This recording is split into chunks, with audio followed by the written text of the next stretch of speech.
مہربان نہایت رحم کرنے والا۔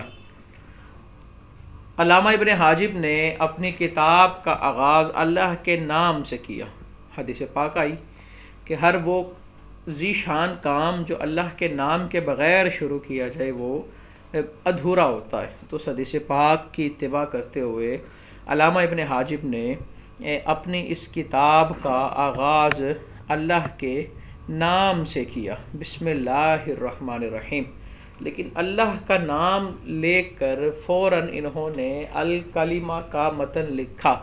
اب یہاں پر معترض نے اعتراض یہ کیا کہ سلف صالحین کا طریقہ یہ ہے کہ وہ اللہ کا نام لے کر اپنی کتاب کا آغاز حمدیہ کلمات سے کرتے ہیں، الحمدللہ یا حمد کا کوئی بھی مادہ کسی بھی صورت میں استعمال کرتے ہیں کہ تسمیہ و تحمید پہلے لاتے ہیں اور پھر اس کے بعد اپنی کتاب کا آغاز کرتے ہیں۔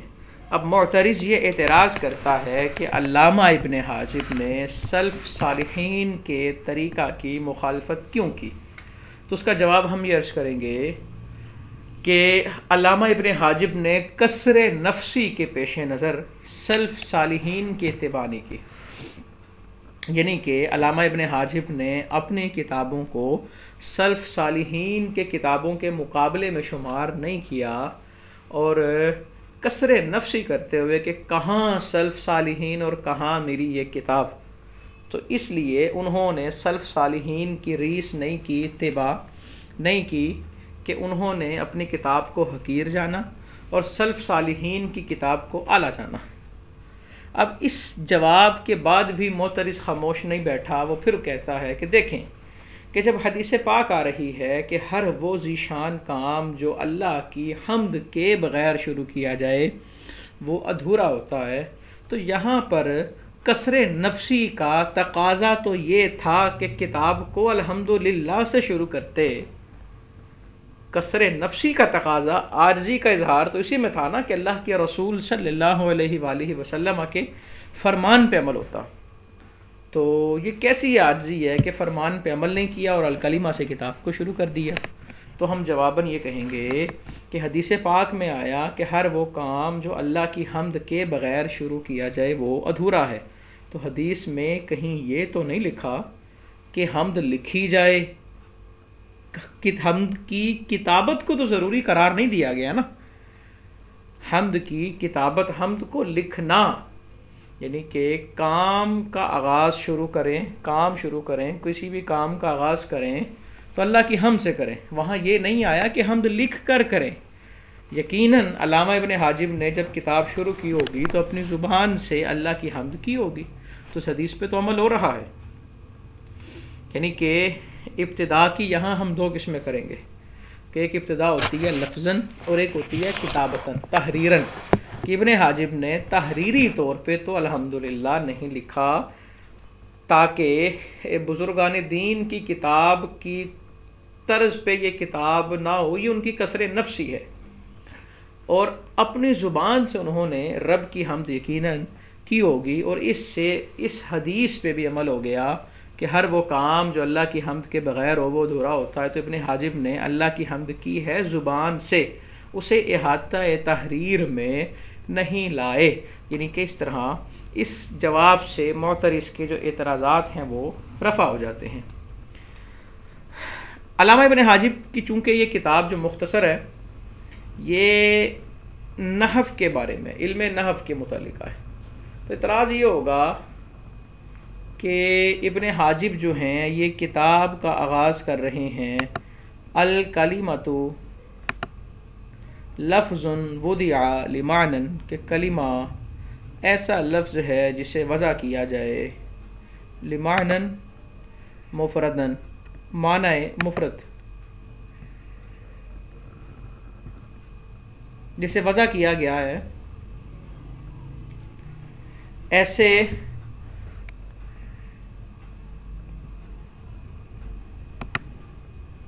جی کلمہ ایسا لفظ ہے جسے وضع کیا گیا ہے لمعنن مفردن، معنی مفرد کے لیے، اسے دن بھی پڑھ سکتے ہیں، دن بھی، دن بھی، اس کی طرف آتے ہیں ابھی۔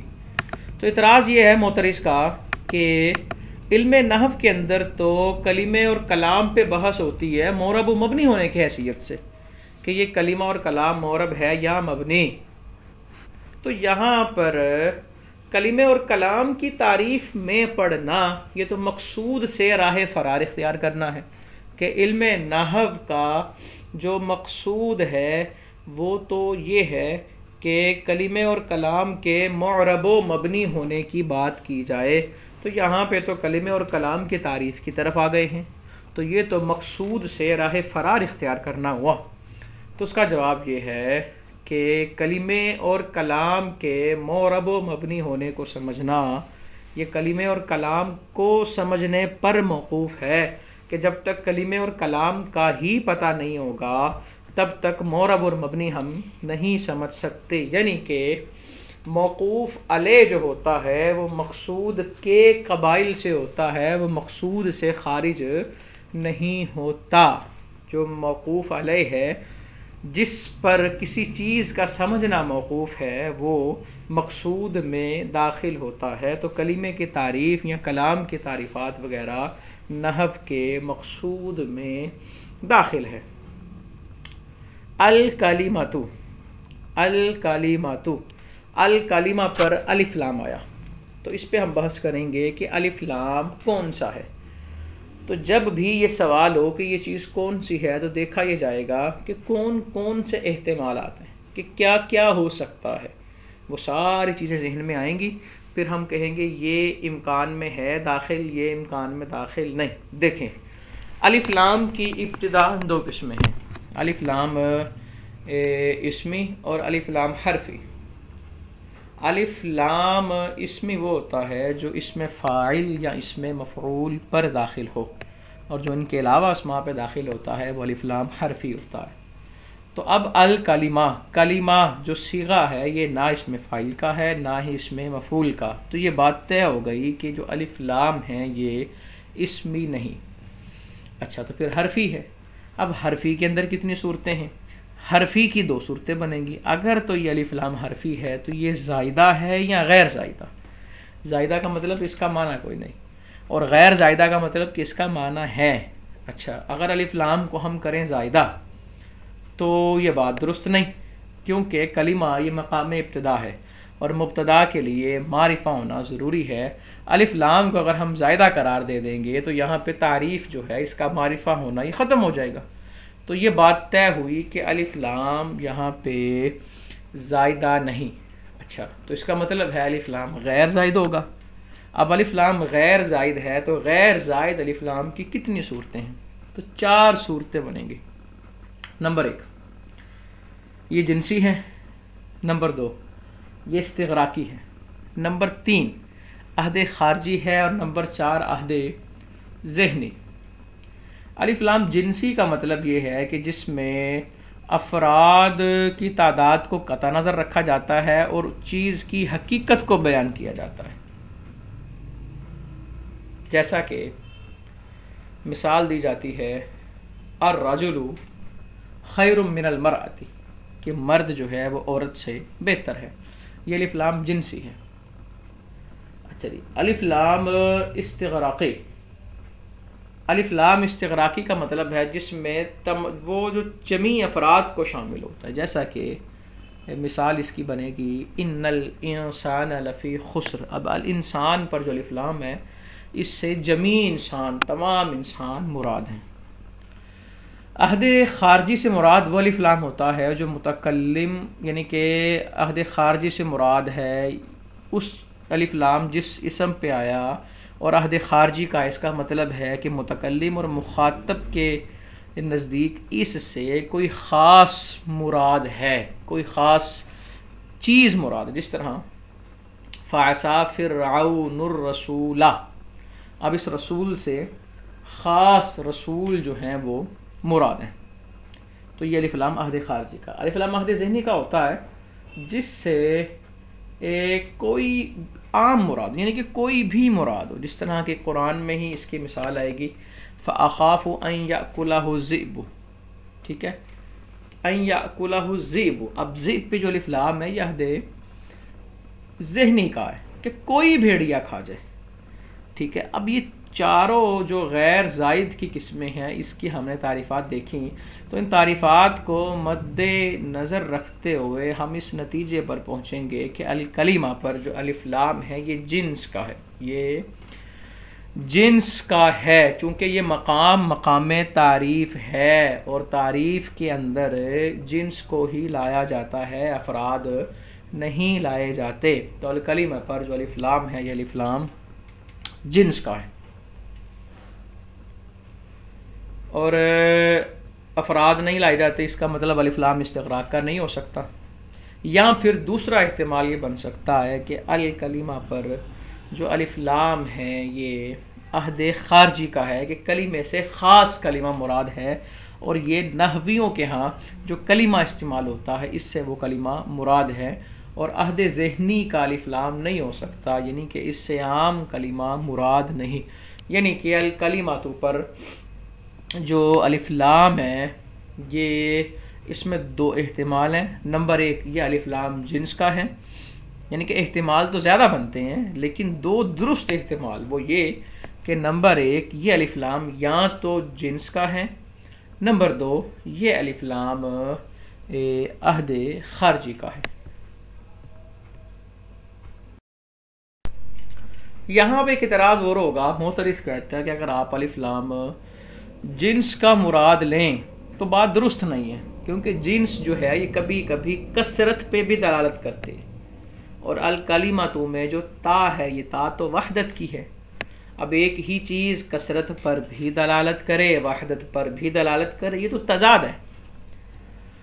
تو اب اس اعتراض کا جواب کیا ہوگا؟ جواب یہ ہوگا کہ جو تائے وحدت ہے اس کی چار قسمیں بنتی ہیں۔ نمبر ایک، وحدت جنسی، نمبر دو، وحدت نوعی، نمبر تین، وحدت صنفی، اور نمبر چار، وحدت فردی۔ آپ کا اعتراض ویلڈ اس وقت ہوگا جب وحدت سے وحدت فردی مراد لیں، تب ہم کہیں گے کہ یہاں پر تائے وحدت اور جنس کا تضاد ہے، اور جب وحدت سے بقیہ تین قسموں میں سے کوئی قسم مراد لیں گے تو آپ کا اعتراض یہاں پر بنتا ہی نہیں۔ الکلمۃ، کلمہ لفظن، یہ لفظ ہے، کلمہ لفظن یہ لفظ ہے، کلمہ مبتدا ہے اور لفظن یہ اس کی خبر ہے۔ مبتدا اور خبر کی آسان سی پہچان یہ ہے کہ جس کے بارے میں بات کی جا رہی ہے وہ مبتدا ہے اور جو بات کی جا رہی ہے وہ خبر ہے۔ تو یہاں بات کی جا رہی ہے کلمہ کی تو وہ مبتدا ہے، اور بات یہ کی جا رہی ہے کہ کلمہ لفظ ہے تو لفظ اس کی خبر ہے۔ الکلمۃ لفظن، کہ کلمہ ایک لفظ ہے۔ اعتراض یہ ہوگا کہ مبتدا اور خبر میں تو تذکیر و تانیث کے اندر مطابقت کو پیش نظر رکھا جاتا ہے، تو یہاں ایسا کیوں نہیں ہے؟ یہاں ایسا کیوں نہیں ہے؟ حالانکہ یہ جو قافیہ ہے یہ مفصل سے ماخوذ ہے، وہاں پہ تو لفظتن کے الفاظ ہیں۔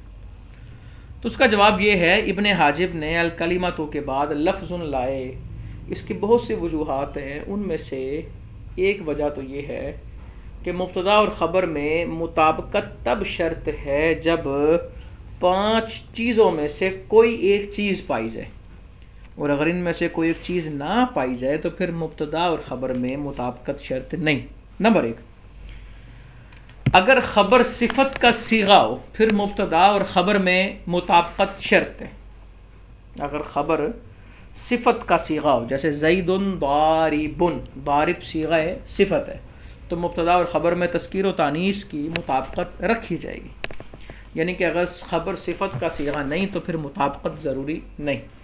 نمبر دو، مبتدا اور خبر دونوں اس میں ظاہر ہوں پھر مطابقت شرط ہے، اگر ایک اس میں ضمیر اور ایک اس میں ظاہر ہے پھر بھی مطابقت ضروری نہیں۔ اس میں ظاہر کی مثال جیسے زید عالم۔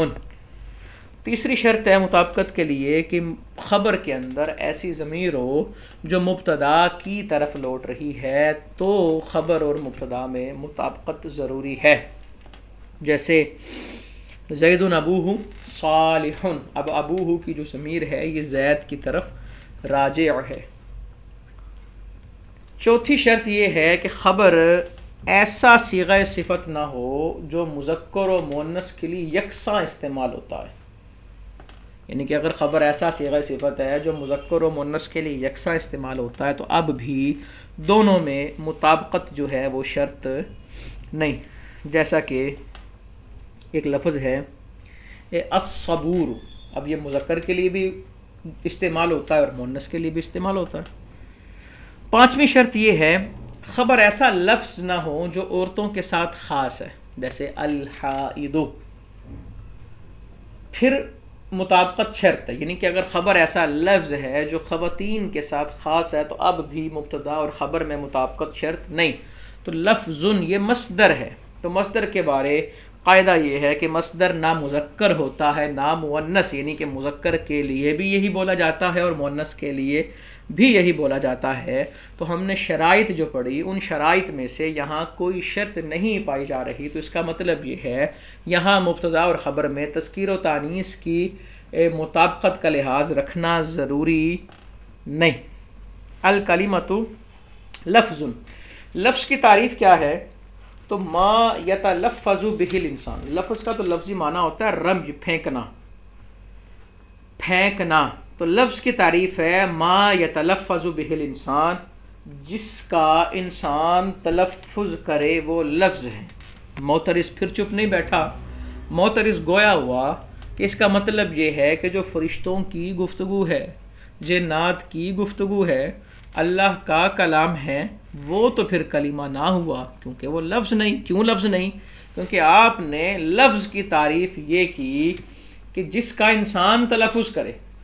تلفظ تو اس کا انسان نے نہیں کیا، یعنی کہ یوں کہہ لیں کہ لفظ کلمہ کی جو تعریف ہے وہ جامع نہیں، یا لفظ کی جو تعریف ہے وہ جامع نہیں رہی، لفظ کی تعریف جامع نہیں رہی، کیونکہ اس تعریف میں جنات کا، فرشتوں کا کلام داخل نہیں ہو رہا. تو ہم جواب یہ دیں گے آپ نے ہماری تعریف پہ غور نہیں کیا. اگر غور کیا ہوتا تو آپ اعتراض ہی نہ کرتے. ہم نے تعریف یہ کی ما یتلفظ بہ الانسان، جس کا انسان تلفظ کرے. اب ہم آپ سے یہ پوچھتے ہیں کیا جنات کا جو کلام ہے انسان اس کا تلفظ کر سکتا ہے یا نہیں؟ آپ کہیں کر سکتا ہے. فرشتوں کا جو کلام ہے انسان اس کا تلفظ کر سکتا ہے یا نہیں؟ کر سکتا ہے. رب کا جو کلام انسان اس کا تلفظ کر سکتا ہے یا نہیں؟ کر سکتا ہے. تو اس کا مطلب یہ ہے لفظ کی تعریف جامع ہے اور تمام افراد پہ یہ مشتمل ہے. بس اس تعریف کو آپ اگر غور سے سمجھیں گے تو یہ اعتراض ختم ہو جائے گا، یہ اعتراض وارد ہی نہیں ہوگا. اچھا جی، الکلمۃ لفظ، یہ لفظ جب کہا نا، لفظ کہا تو پیچھے الکلمہ کہا نا، لفظ لفظ ہے. تو اس لفظ سے، اس لفظ کے اندر وہ چیزیں خارج ہو گئی جو جس کا انسان تلفظ نہیں کرتا. جیسا کہ دوال اربعہ، دوال اربعہ کو کلام یا کلمہ نہیں کہا جائے گا کیونکہ وہ لفظ نہیں ہے. دوال اربعہ عقود، خطوط، نصب، اشارات، سڑک پہ اشارے بنے ہوتے ہیں جو اشارے بتا رہے ہوتے ہیں کہ آپ نے یہاں مڑنا ہے، یہاں رکنا ہے، یہاں یہ کرنا ہے، تو وہ لفظ سے نکل گئے کیونکہ ان کا تلفظ نہیں ہوتا. اچھا جی، آگے ہے وضع لمعنی مفرد، کہ کلمہ ایسا لفظ ہے، ایسا لفظ ہے. قاعدہ یہ ہے کہ جملہ سے پہلے جب نکرہ واقع ہو تو نکرہ موصوف اور جملہ اس کی صفت بنتا ہے. تو لفظ نکرہ ہے اور وضع سے جملہ ہے تو جملہ اس کی صفت بنے گا. کلمہ ایسا لفظ ہے جسے وضع کیا گیا لمعنی مفرد، معنی مفرد کے لیے. اب اسے یہ مفردن، دن، دن تینوں طرح لکھا ہے، اس کو سمجھیں. مفرد دن پڑھنا بھی درست ہے، مفرد دن پڑھنا بھی درست ہے اور مفرد دن پڑھنا بھی درست. اگر تو اسے مفرد دن پڑھے تو سیدھی سی بات ہے کہ یہ معنن کی صفت بن رہا ہے، اور اگر اسے مفرد دن پڑھیں تو یہ صفت بن رہا ہے لفظ ان کی. اچھا جی، اور اگر اسے مفرد دن پڑھیں تو یہ حال بنے گا وضع کی ضمیر سے، اب حال بنانے پہ اعتراض ہوگا. اعتراض یہ ہوگا کہ یا بلکہ یہ بات سمجھیں کہ لفظ کی وضع پہلے ہوتی ہے، پھر اس کا مفرد اور مرکب ہونا یہ بعد میں ہوتا ہے. یعنی کہ پہلے لفظ کو بنایا جاتا ہے، پھر اسے مفرد رکھنا ہے، مرکب رکھنا ہے، کیا کرنا ہے، یہ بعد کی باتیں ہیں. تو اگر ہم مفردن پڑھیں اور اسے وضع کی ضمیر سے حال بنائیں تو اعتراض یہ ہوگا کہ لفظ کی وضع پہلے ہے اور حال بنانا بعد میں ہے. حال اور ذوالحال کے اندر زمانے کا اتحاد ضروری ہے کہ ذوالحال اور حال، کوئی حال تب بن سکتا ہے جب ذوالحال اور اس کا زمانہ ایک ہو. اب یہاں ذوالحال جو ہے وضع وہ تو پہلے ہو گئی اور حال تو ہو رہا ہے بعد میں، تو ذوالحال اور حال کے زمانے میں اتحاد نہیں ہے. تو اس کا جواب ہم یہ کہیں گے کہ جناب تقدم ذاتی طور پہ مقدم ہونا اقتران زمانہ کے منافی نہیں. یا یوں سمجھ لے باپ مقدم ہے بیٹے سے، تو کیا اس کا مطلب یہ ہوا کہ بیٹا اور باپ دونوں ایک زمانے میں نہیں پائے جا سکتے؟ یقیناً نہیں. باپ اگرچہ مقدم ہے، تقدم ذاتی ہے، یعنی کہ تقدم ذاتی اقتران زمانہ کے منافی نہیں. تو یہ بھی اسی قبیل سے ہے. اچھا جی، کلمہ ایسا لفظ ہے جس کو وضع کیا گیا معنی مفرد کے لیے. اچھا، تو یہاں پہ نا ایک بات اور سمجھیں. علامہ ابن حاجب نے نا الکلمہ، کلمے کی بحث کی. یہاں پر بھی معترض خاموش نہیں ہوا. وہ کہتا ہے کلمہ اور کلام دو چیزیں ہیں. تو کلام کو مؤخر کیا، کلمے کو مقدم کیا، یہ بات جچی نہیں. کہ کلمہ ہوتا ہے غیر مفید اور کلام ہوتا ہے مفید. مفید اعلیٰ ہے اور غیر مفید جو ہے یہ ادنا ہے. تو چاہیے تو یہ تھا کہ جو اعلیٰ ہے اسے مقدم کرتے اور جو ادنا ہے اسے مؤخر کرتے.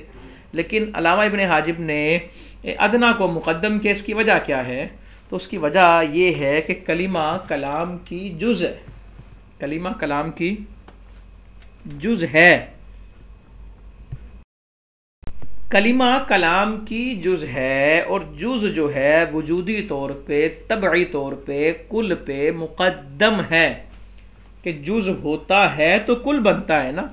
تو اس وجہ سے کلمہ پہلے ہے اور کلام بعد میں ہے. اچھا جی، الکلمہ تو کلمہ لفظ ایسا لفظ ہے وضع لمعنی مفرد، جسے وضع کیا گیا معنی مفرد کے لیے.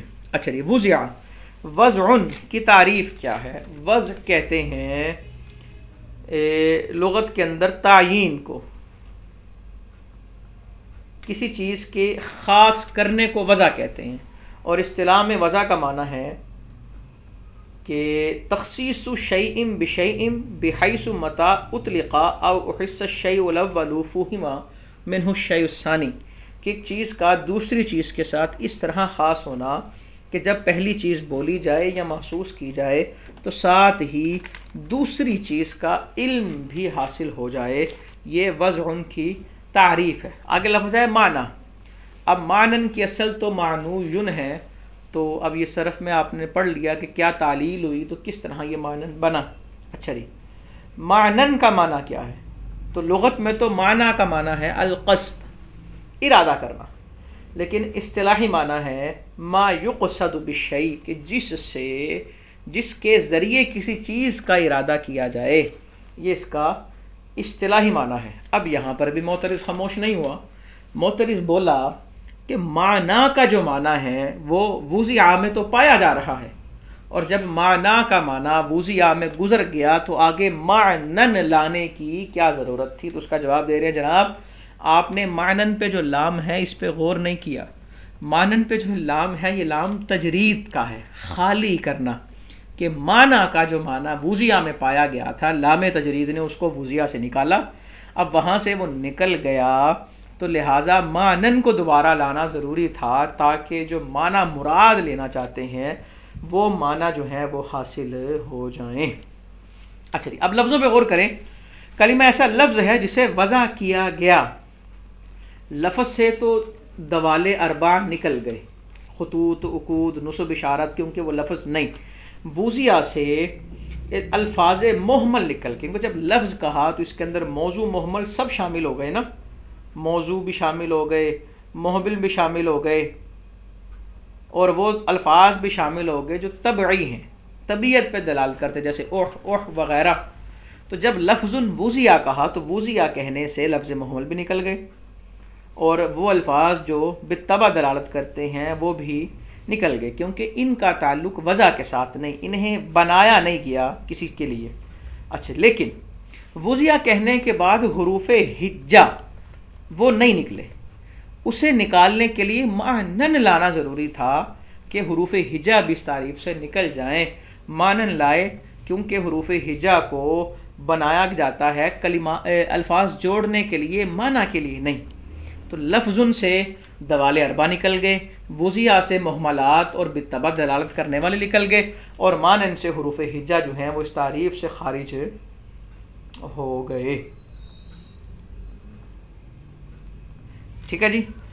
کلمہ ایسا لفظ ہے جسے وضع کیا گیا کسی معنی مفرد کے لیے۔ اب لفظ آ گیا ہے مفرد۔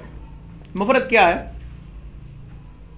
لغت کے اندر الفرد، اکیلے کو، تنہا کو مفرد کہتے ہیں، لیکن اصطلاح میں مفرد کی تعریف ہے ما لا يدل جزء لفظه على جزء معنی، کہ لفظ کی جز معنی کی جز پر دلالت نہ کرے، یعنی کہ لفظ کی وہ جز جو معنی کی جز پر دلالت نہ کرے وہ کیا ہے؟